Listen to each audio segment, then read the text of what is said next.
Hello friends, இன்றைக்கி நம்ம பார்க்க போகிற டாபிக் மணத்தக்காளி கீரையின் மருத்துவ பயன்கள் பற்றி பார்க்கலாம். மணத்தக்காளி கீரையில் கால்சியம், இரும்புச்சத்து, phosphorus, vitamin A, vitamin C, vitamin B complex, தாதுப்புக்கள், ஆன்டிஆக்சிடென்ட் போன்ற சத்துக்கள் உள்ளன. மணத்தக்காளி கீரையை துவையலாகவோ சூப்படிகளோ பொரியல் செய்து சாப்பிட்டு வரலாம். மணத்தக்காளி கீரையின் 15 நன்மைகள் பற்றி இந்த வீடியோவில் நம்ம பார்க்கலாம். ஃபர்ஸ்ட் ஒன், அதிக உடல் சூடு கொண்டவர்கள் மணத்தக்காளி கீரையை சாப்பிட்டு வந்தால் உடல் சூடு குறைந்து உடல் குளிர்ச்சி அடையும். பித்தம் தொடர்பான நோய்கள் குணமாகும். செகண்ட் ஒன், கல்லீரல் மற்றும் கணைய பாதிப்புகளை சரி செய்கிற தன்மை மணத்தக்காளி கீரைக்கு உண்டு. தேர்ட் ஒன், உடலில் உள்ள கழிவுகள் நச்சுக்களை வெளியேற்ற செய்து இரத்தத்தை சுத்திகரிக்க செய்கிறது. ஃபோர்த் ஒன், வாய்ப்புண், தொண்டை புண், வயிற்றுப்புண் போன்ற அல்சர் பிரச்சனைகளை சரி செய்கிறது. ஃபிஃப்த் ஒன், மணத்தக்காளி கீரையை காய்ச்சல் சமயங்களில் சூப் செய்து எடுத்து வந்தால் காய்ச்சல் பாதிப்புகள் குறையும்.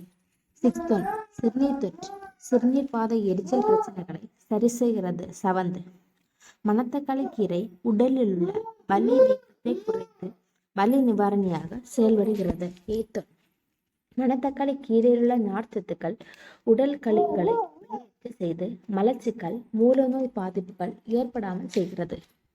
நயந்து, இந்த கீரையை உணவில் சேர்த்து வந்தால் உடலில் உள்ள கெட்ட கொலஸ்ட்ராலை கட்டுப்படுத்தி உடல் எடையை குறைய செய்கிறது. 10th, மணத்தக்காளி கீரையில் விட்டமின் ஏ அதிக அளவில் உள்ளதால் கண்புரை நோய், கண் அழுத்த குறைபாடு போன்ற நோய்கள் ஏற்படாமல் தடுக்கிறது. 11th, கருப்பைக்கு பலமளிக்கிறது. 12th, புற்றுநோய் வராமல் தடுக்கும் சக்தி இருக்கிறது. 13, மணத்தக்காளி கீரையில் இரும்பு சத்து உள்ளதால் உணவில் இதை சேர்த்து கொண்டால் இரத்த உற்பத்தியை அதிகரிக்க செய்கிறது. 14, இந்த கீரையை உணவில் சேர்த்து கொண்டால் வயிற்றுப்புழுக்கள், உடல் புழுக்கள் வெளியேற்றப்படுகிறது. 15, மணத்தக்காளி கீரையை உணவில் சேர்த்து வந்தால் உடலில் நோய் எதிர்ப்பு சக்தி அதிகரிக்கிறது. இந்த வீடியோ உங்களுக்கு பிடிச்சிருந்தா லைக் பண்ணுங்க, உங்க ஃப்ரெண்ட்ஸுக்கு ஷேர் பண்ணுங்க, சப்ஸ்கிரைப் பண்ண மறந்துடாதீங்க. தேங்க்ஸ் ஃபார் வாட்சிங்.